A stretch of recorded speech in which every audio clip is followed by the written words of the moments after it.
This is the Neo75 Cu. Let's talk about it. This keyboard was sent to us by QwertyKeys. However, this does not change anything we say or do in this review. All of our opinions are our own. What does it mean for a brand to evolve? And how do designers balance between innovation with consistency?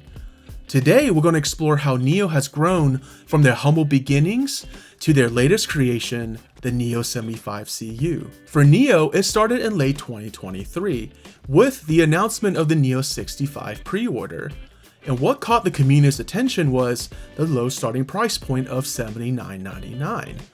Though the community was used to budget keyboards at that point. However, most of them were not very good because in order to hit the low price point, a lot of corners had to be cut, making the whole experience not very enjoyable.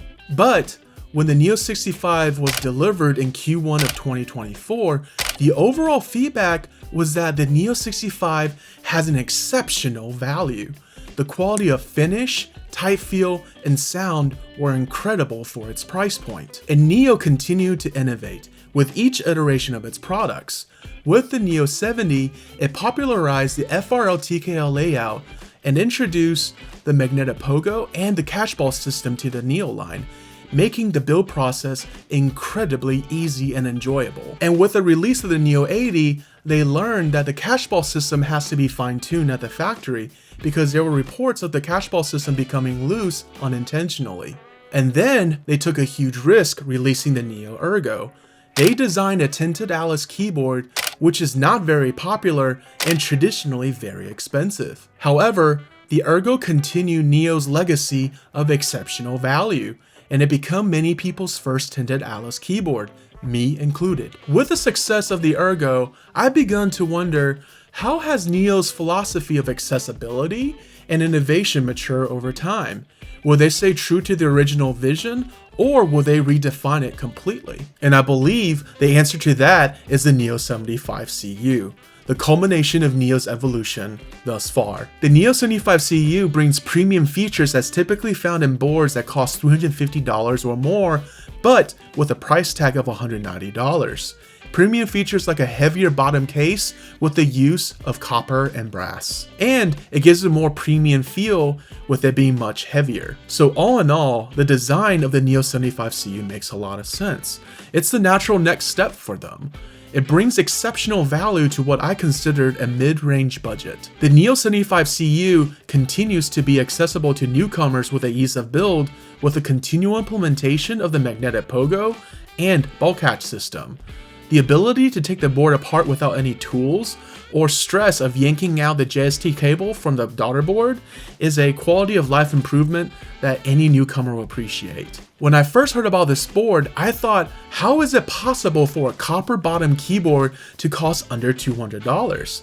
I know of keyboards that the copper bottom option alone costs more than $200.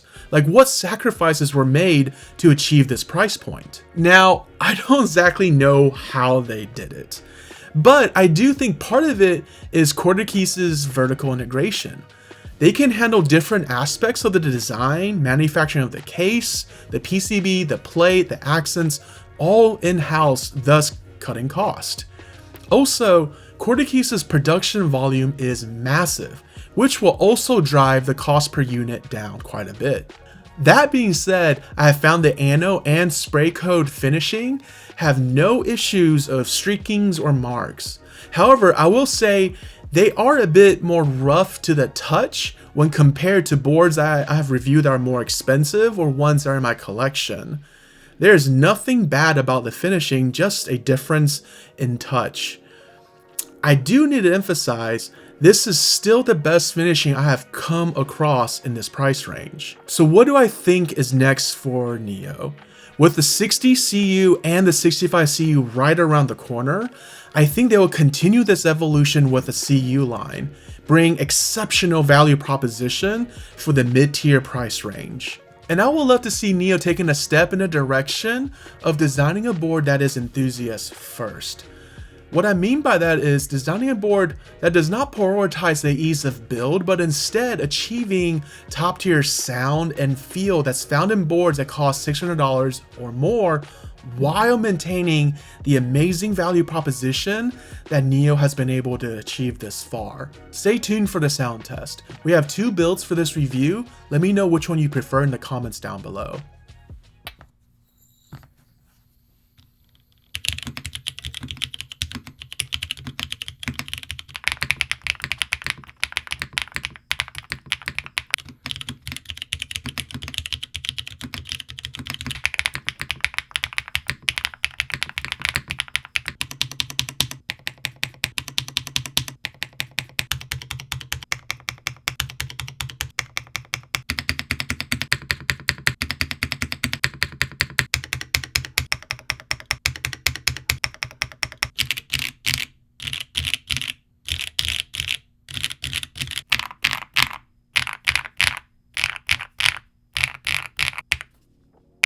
So has Neo succeeded in evolving without losing its essence?